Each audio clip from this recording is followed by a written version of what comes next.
In this video, we will explore all of the main steps in the MolPrint3D pipeline. The main goal of MolPrint3D is to split ball and stick models into smaller fragments to simplify 3D printing. The first step in any Blender session when using MolPrint3D is to import a VRLM file. These files can be generated in any number of molecular visualization programs, and other videos will describe some of the basic steps in their creation. The main user-adjustable option for importing is the primitive divisions.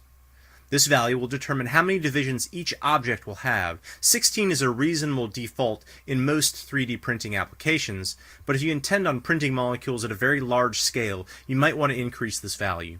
Keep in mind that the larger primitive divisions do take up more processing time. For this video, we're going to use a simple ATP molecule that's been processed in PyMol as a ball and stick model. Once the molecule has been imported, each of the individual objects is shown in the object list here on the right. There are a number of things like cylinders representing bonds. We also have spheres representing atoms. There are also several other objects, including things like lighting here, that need to be removed further on.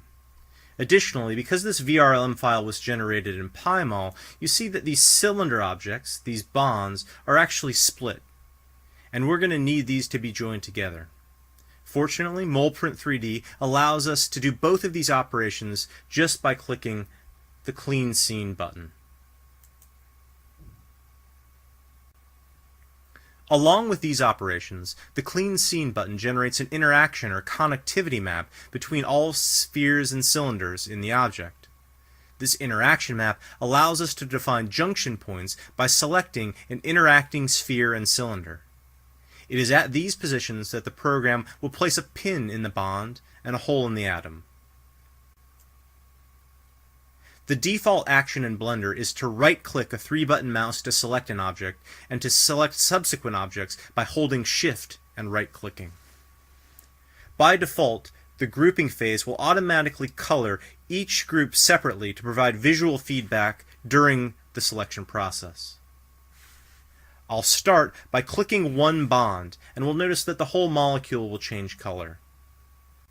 We have made one group in this case.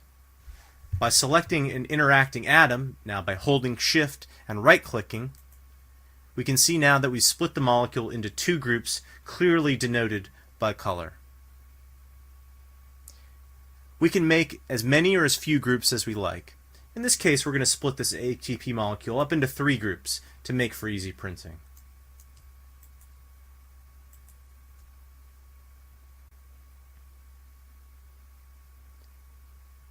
The next phase in the MolPrint3D pipeline is to pin and join the molecule. Here, there are several parameters that can be adjusted. The first is the number of pin sides. 16 creates a cylinder of 16 sides. This would allow rotation around this pin. However, in some cases, we might want to prevent this rotation, and putting a value of 3 here would create a triangular pin in projection, while 4 would create a square pin in projection. The relative size of the pin to the bond can be adjusted here, and the inflation distance of the hole relative to the pin can be adjusted here. To complete the process, all we have to do is click the Pin and Join button.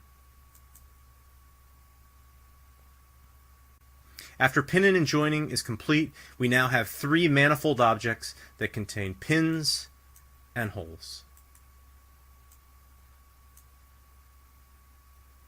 These molecules are now ready for 3D printing. You notice that these orientations might not be ideal for 3D printing.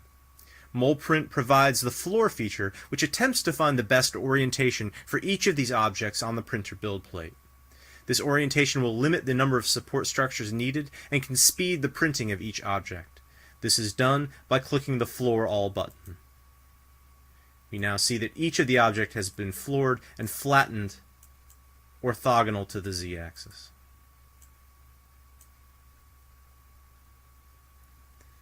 Finally, we need to export our molecules in order to 3D print them. To achieve this, we can simply click the Export All button. This will write an STL file for each of the objects in the scene, and these STL files can then be imported into your favorite 3D printing slicing program, scaled, and printed.